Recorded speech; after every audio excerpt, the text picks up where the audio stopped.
le moyen de transport le plus sûr. Lorsque je prends l'avion, je ne dors pas la veille.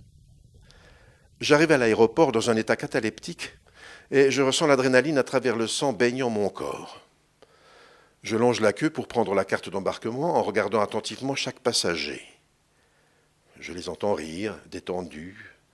Les enfants courent et pleurent, les vieux se montrent discrets. Je pense à leur vie, à tout ce qu'ils ont vécu jusqu'à ce moment où ils se retrouvent au même endroit que moi, au même instant, venus des horizons les plus divers, ayant surnagé jusqu'à présent. Ils ne savent pas qu'il s'agit du dernier jour de leur vie et qu'ils se sont retrouvés ensemble juste pour mourir.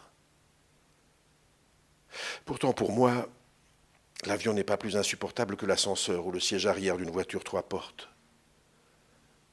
L'insupportable, c'est de me sentir enfermé et désarmé. Dans une machine volante, ça m'empoisonne encore plus. Je laisse tous les passagers s'engouffrer dans l'avion, ils sont pressés. Je n'en comprends pas la raison. Je m'attarde. Je prolonge. Je traîne. Je m'éternise jusqu'au moment fatidique où le haut-parleur appelle mon nom. Et je me retrouve le dernier à entrer. Avant le décollage, émotion totale. Le cœur qui s'accélère, me traverse la bouche et me provoque des nausées. Je transpire discrètement, la gorge sèche. Ma tête tourne. Je pressens l'évanouissement, les muscles crispés, le visage en feu, fourmillement dans les mains, les ongles enfoncés sur la coudoir. Ainsi se passe le vol sous benzodiazépine, sans aucune goutte d'alcool, les yeux grands ouverts, le corps tendu, impuissant, muet, incapable de répondre aux commentaires des voisins. Je me détends uniquement après l'atterrissage.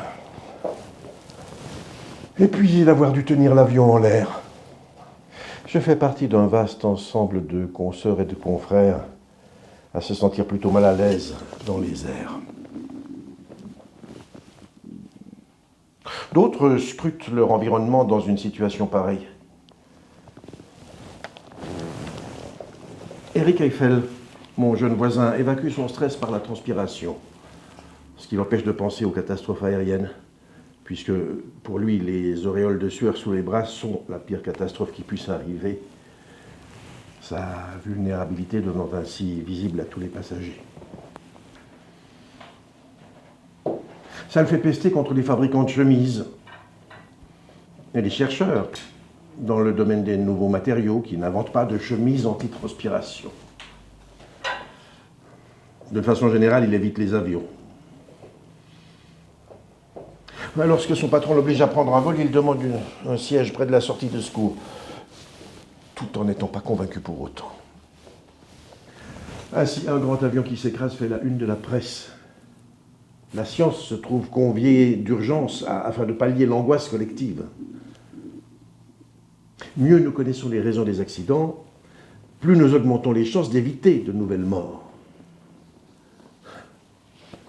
Je rêve d'un monde sans accident.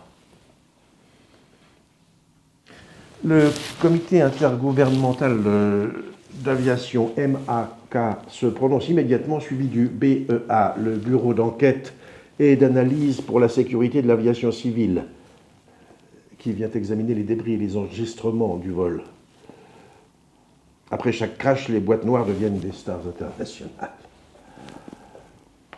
Le monde entier entre dans l'intimité du cockpit, dans le drame des pilotes ignorants ou désespérés. Mais les boîtes noires ne révèlent pas que leurs secrets. Un temps de recherche reste indispensable, suivi d'un rituel complexe avant la publication de leur contenu. Entre-temps, nous pouvons spéculer. Attentat terroriste ou erreur humaine? Un problème technologique se produit rarement, sauf s'il s'agit d'un problème de manutention d'une entreprise russe, cubaine ou africaine. Dans le cas de l'avion russe tombé dans le désert du Sinaï, les suspicions se tournent vers le groupe djihadiste actif dans la région. La station balnéaire de Sharm el-Sheikh, encore une fois, L'intervention russe en Syrie se trouve mêlée à l'accident. On cherche des traces d'explosifs sur une éventuelle carcasse ouverte. La bombe ou le problème technique. Dans le doute, les classes moyennes annulent leur voyage sur les lignes aériennes russes envers la destination de Sharm el-Sheikh. À l'exception de ceux qui veulent profiter de vols et de destinations bon marché. Mais pour ça, il faut avoir le goût de l'aventure. 8 mois plus tard, nul ne se rappelle de cet accident. Les plages de Sharm el-Sheikh restent vides, plutôt à cause de la série d'attentats terrestres.